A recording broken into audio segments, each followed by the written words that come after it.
네, 농의 뉴스 인사이다 진행하겠습니다. 오늘 국민의힘 비상대책위 출범 최종적으로 추인하는 전국위원회가 개최가 됐는데요. 비대위원장에는 오선의 주호영 전 원내대표죠. 좀 유력하다고 얘기가 되고 있습니다. 관련해서 조혜진 국민의힘 의원 모시고 이 비대위 상황 한번 여쭤보도록 하겠습니다. 안녕하세요. 예, 반갑습니다. 예, 오늘 재난 상황인데 감사드립니다. 예. 자, 당 정국위원회가 현재 당 상황을 비대위로 전환해야 되는 비상 상황이다라고는 해서가 어제 예. 좀 한 것 같습니다. 예. 그렇게 된다면 비상 사태가 생겨나게 된 원인 또 앞으로 이제 어떤 식으로 이걸 헤쳐나갈 것인가 이게 중요하게 됐을 텐데요. 예. 의원님 사실 지난번에 방송 나오셔서도 경고 비슷하게 말씀 많이 해주셨는데 그 예. 말이 다 맞았었어요. 솔직히 말하면. 예. 역시 해안이 있으신 분 잘했다 생각이 듭니다. 자, 현재 비상 상황 원인은 정확히 무엇일까요? 직접적으로는 이준석 대표에 대해서 당의 윤리위원회가 무리하게 그 징계를 강행한 것이고요. 네, 네. 그렇게 해서 이 대표의 직무가 정지되고 그 새 지도부, 지도 체제를 논의하는 과정에서 당내 분란, 분열이 또 심화되고, 그렇죠. 예, 그 과정에서 최고위원들이 사퇴하게 되면서 최고위원의 기능이 상실된 상황에 이르는 거, 네. 그게 직접적으로는 비상 상황을 초래하게 된 원인인데, 더 근본적으로 보면은 작년 대선 과정, 그 이후 과정에서 지켜져 왔던 네. 어렵게 지켜져 왔던 원팀 정신, 그렇죠. 예, 그리고 외연을 확장해가는 이 덧셈 정치 또는 플러스 정치, 네. 예, 이것이 무너지는 것, 무너진 것이 조금 전에 말씀드린 그런 일련의 직접적인 과정, 직접적 무리한 그 징계 강행, 네. 또 지도 체제를 놓고 후속 체제를 놓고 서로 대립하고 갈등하게 된 그 근본 원인이 지금 말씀드린 원팀 정신, 네. 플러스 정치, 덧셈 정치가 무너진 것. 또 하나는 인수위나 이 대통령실 인선 또 내각 인선 과정에서 대선 시기에 우리가 국민들에게 공약했던 드림팀, 대한민국 네네. 드림팀, 대한민국 천하의 인재들을 모아가지고 최고의 인재들을 모아서 국정이 팽팽 잘 돌아가게 만드는 그런 드림팀을 만들겠다고 약속했던 것이 이런저런 이유로 인해서 지켜지지 못했고, 네. 그래서 인사가 국민들의 기대에 못 미쳤고, 그것이 대통령실 기능이 이 국민 기대만큼 제대로 안 되고, 네. 또 내각도 여러 가지 또 인사 조기에 문제가 겹쳐서 시행착오가 겹쳐가지고 국민들에게 실망을 주고, 이 모든 것이 이런 비상 상황에 복합적 원인으로 작용했다고 봅니다. 그러니까요. 사실은 의원님께서 지난번 나오셨을 때 예. 윤리위원회에서 이 이준석 당대표의 그런 문제들을 예. 이렇게 본격적으로 다루는 것 자체가 사실은 좀 잘못된 패착이었다. 예. 이런 얘기를 그때 분명히 하셨단 말이죠. 그리고 그때 그 윤리위 징계가 이 사태를 봉합하는 매듭짓는 게 게 아니라 아니라? 새로운 더 큰 문제가 갈등의 시작이 될 거라고 제가 말씀드렸죠. 네, 맞습니다. 예. 근데 딱 그 말이 진짜 딱 맞았던 게 예. 오히려 그때까지만 해도 그래도 좀 더 이렇게 잘 정리가 되고 오히려 당 화합하는 모양으로 잘 추스릴 수도 있었던 예. 타임이었던 것 같은데 예. 그때부터 그냥 완전히 극과 극으로 지금 양쪽이 팽팽하게 가는 상황이 됐습니다. 예. 하지 말라고 그랬죠, 제가 계속. 그러니까. 하면 안 된다고 그랬는데. 이렇게 말을 안 결국- 듣죠, 사람들이? 정말. 예. 답답하신 것 같아요. 근데 이제 지금 상황이 어쨌든 여기까지 흘러왔기 때문에 이제 예. 이 상황에서 또 말씀을 들어봐야 될 것 같은데 예. 결국 이준석 대표가 복귀할 수 있는 방법? 뭐 이런 거 아예 그냥 꽁꽁 막아버린 거. 예. 이게 그 사람으로 하여금 다른 선택을 못하게 만드는 예. 이렇게 좀 궁지에 몰아버리는 이런 모양새가 됐단 말이죠. 예. 그리고 의원님께서 그래서 상생활을 내놓고 좀 뭔가 좀 잘 해보자라고 했는데 예. 아무도 사실 그 얘기에 좀 귀를 기울이지 않은 것 같아요. 예. 좀 상황이 매우 안타까운데 예. 이 상황에서 지금 할 수 있는 뭐 다른 뭐 방법이 있을까요? 선택지라든가. 지금이라도 하나하나 차근히 좀 풀어볼까요? 차분하게 원점에서 네. 새롭게 시작을 하면서 그 갈등 이슈를 하나하나 이게 정리를 해 나가야 되는데, 물론 그게 비대위가 출범이 되면 비대위가 그 일을 해야 될 책무를 지게 되고, 그렇죠. 또 비대위의 그 과제 중에 제일 중요한 것이 이런 당내 이 분란을 이게 일거에 그냥 그 한꺼번에 정리하는 것은 쉽지 않기 때문에 하나하나를 매듭을 정리를 해 나가고 또 관계를 조금씩 봉합시켜 나가고 하는 그게 중요하고 또 비대위의 역할이 될 텐데 네. 1차적으로는 청와대 그러니까 대통령실 또 우리 당 뭐 또 내각까지 포함해서 좀 전에 말씀드린 그런 원팀 정신 드림팀 다시 원팀. 회복하는 거 네.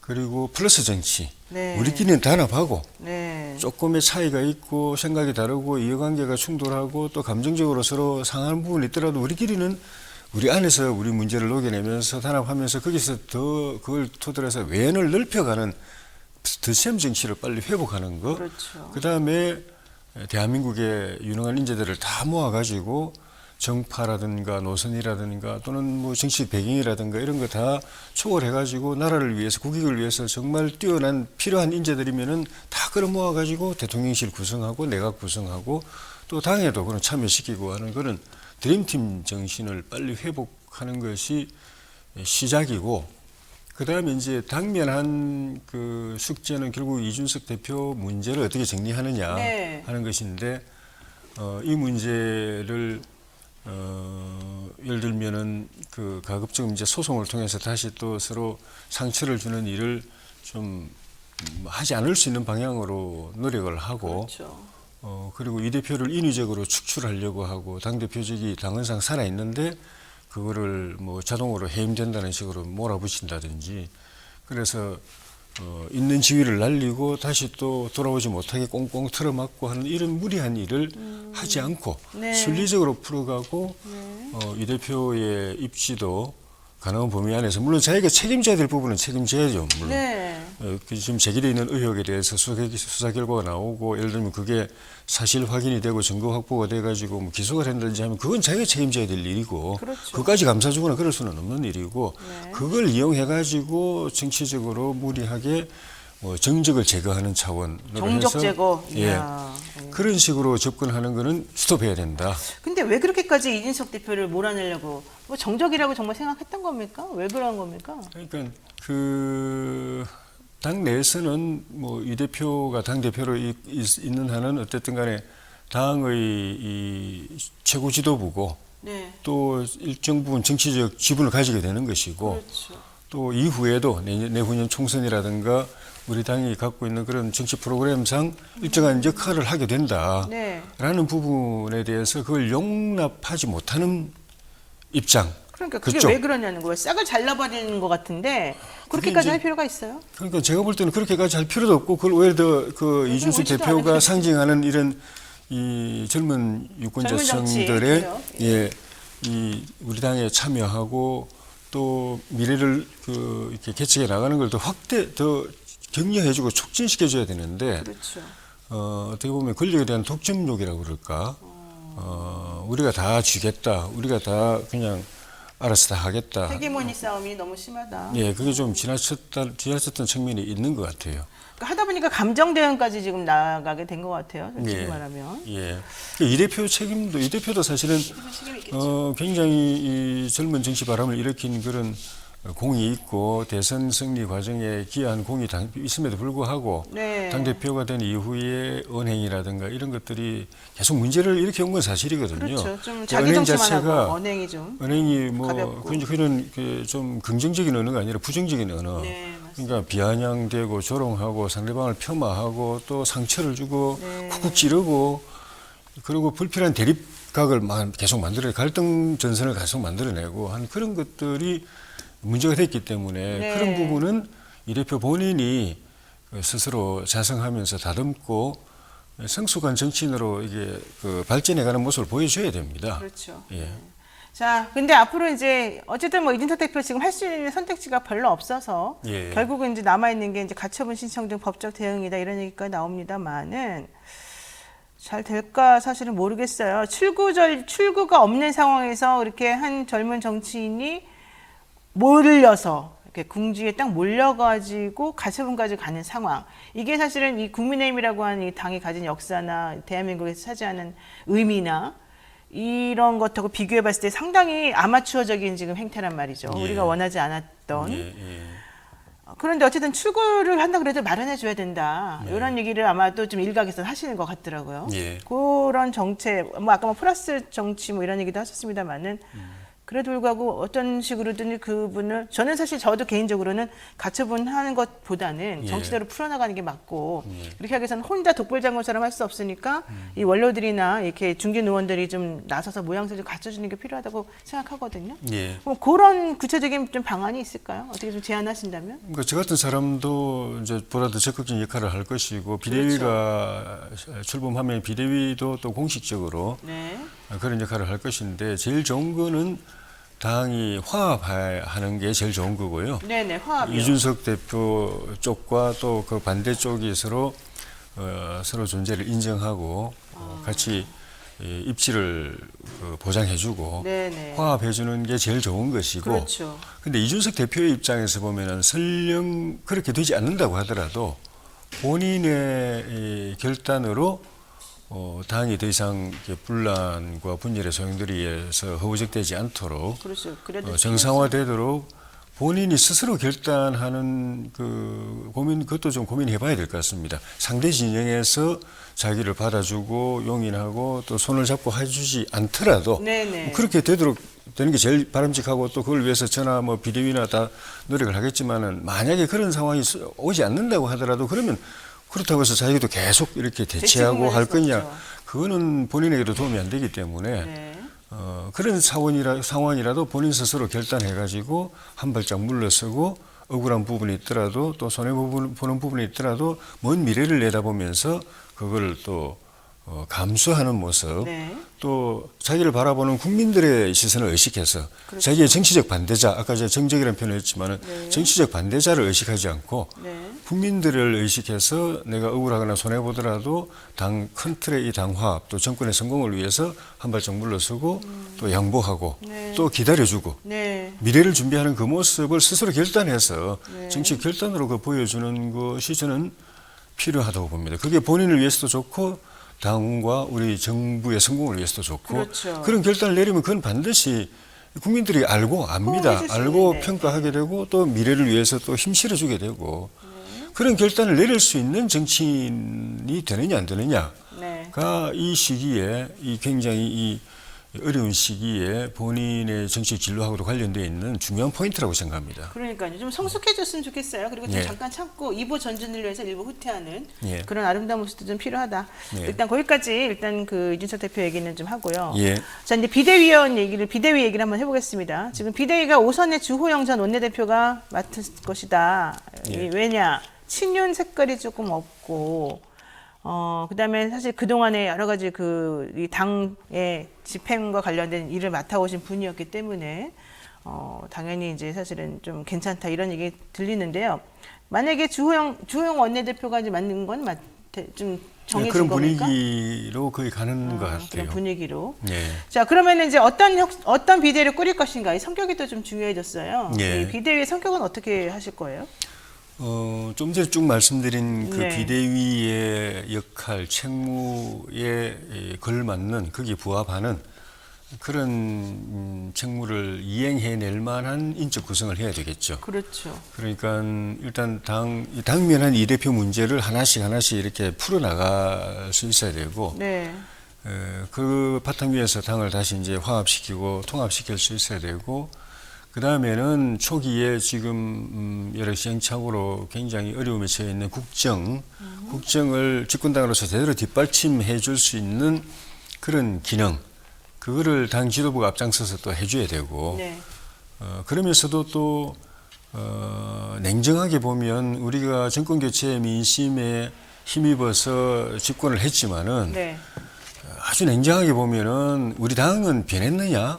당이 변했느냐, 개혁됐느냐라고 볼 때 탄핵을 맞았던 그 바닥까지 내려왔던 그렇죠. 그 시기에 우리 당의 이 체질과 구조와 의식, 문화 여기에서 지금까지 근본적으로 사실 변화가 없다는 게 제 생각입니다. 네. 저는 그 중간 과정에 대선 승리라는 게 또 지방선거 승리라는 그런 결과가 있었지만 그거는 우리가 구조적으로 변하고 체질이 변하고 의식이 변하고 개혁돼서 그 힘으로 우리가 해낸 게 아니라 우리는 사실 큰 변화가 없었는데 자기 자신의 그런 노력이 없었는데 정권 교체 민심이 워낙 강력해서 그 힘이 그런 결과를 이뤄냈다. 그런 외부 측면에서 요인이 좀 있었네요. 예. 그러니까. 그러니까 그 대선 이기고 지방선거 이겼는데 당은 이 난장판이 되어버렸지 그렇죠. 않습니까? 예. 그런 측면에서 보면은 이런 국민들에게 실망스러운 모습을 보여주고 있는 우리 당의 변함없는 이 체질과 구조와 의식 뭐 이런 것들을 이번에 확실히 뜯어 고쳐야 된다. 네. 그런 측면에서 비대위는 그런 당의 자기 쇄신과 변화, 혁신을 이뤄낼 수 있는 그런 체제여야 된다. 그래서 옛날에 2년쯤 전인가 그 김종인 비대위가 제가 출범할 때 네. 비대위원 인선과 관련해서 비대위원들을 그 관상용 화초처럼 깔아놓고 사실상 뭐 그림 역할 또 덜러리 역할만 시켜놓고 비대위원장 혼자서 북치고 장구치고 하는 그런 걸 하면 안 된다고 제가 말씀드렸는데 그렇죠. 현실적으로는 결과적으로 관상용 화초만 다 깔아놓고 혼자 다 해버리고 그래서 당 비대위가 아니라 김종인 비대위가 되고 나머지는 누가 비대위원지도 기억도 안 나요. 네, 맞습니다. 네, 그냥 덜러리만 씌워놓고 네네. 이번 비대위는 절대 그래 하면 안 됩니다. 비대위 한 분 한 분이 중요해요. 그래서 네. 역량 있고 경륜 있고 또 개혁적인 분들로 네. 비대위를 구성해야 이 당면한 이 주어진 책무를 이행할 수 있다고 봅니다. 그러니까 결국 이제 혁신형 비대위 쪽으로 가서 혁신과 돌파, 돌파. 예, 전국을 돌파할 수 있고 문제를 해결할 수 있고 네. 통합형이기도 해야 통합과 되고. 혁신. 예. 예. 자, 그렇게 되려면 결국 이제 전당대회 시점도 좀 잘 조율을 해야 될 것이고 또 좀 이렇게 좀 뭐라 그럴까요? 좀 이렇게 혼란스럽고 나눠져 있고 좀 분열되어 있는 이런 예. 당 심들을 좀 모아야 될 것 같고 그렇거든요. 예, 예. 전당대회는 언제쯤 하는 게 좋을까요? 그러면? 전당대회는 이제 현 상태에서 그러니까 저는 이준석 대표의 당대표직이 살아있는 현 상태에서 전당대회를 하는 건 좀 불법이라고 늘 주장을 해왔거든요. 네. 뭐 당대표가 있는데 전당대회에서 뽑은 당대표가 있는데 직무만 정지돼 있을 뿐이지 그렇죠. 일시적으로 네, 네. 한시적으로 정지돼 있고 그 1월 사고로. 9일자로 돌아올 수 네. 있게 돼 있는 당대표 네. 그것도 전당대회에서 뽑은 당대표가 있는데 또 전당대회에서 또 대표를 뽑는다. 그럼 당대표 두 사람인 거잖아요. 그렇죠. 그거는 코미디죠. 그거는 법적으로도 저는 그거는 위법하다고 생각하기 근데 이제 때문에 비대위가 됐으니까. 지금 상황에서는 전당대회는 하면 안 되고 물론 하면 안 그래서 되고. 전당대회를 한다면 이 대표의 거취가 정리되고 난 뒤라야 가능하다고 보는 거죠. 근데 그러면 언제 그 유언한 거 아닙니까? 그게 될까요?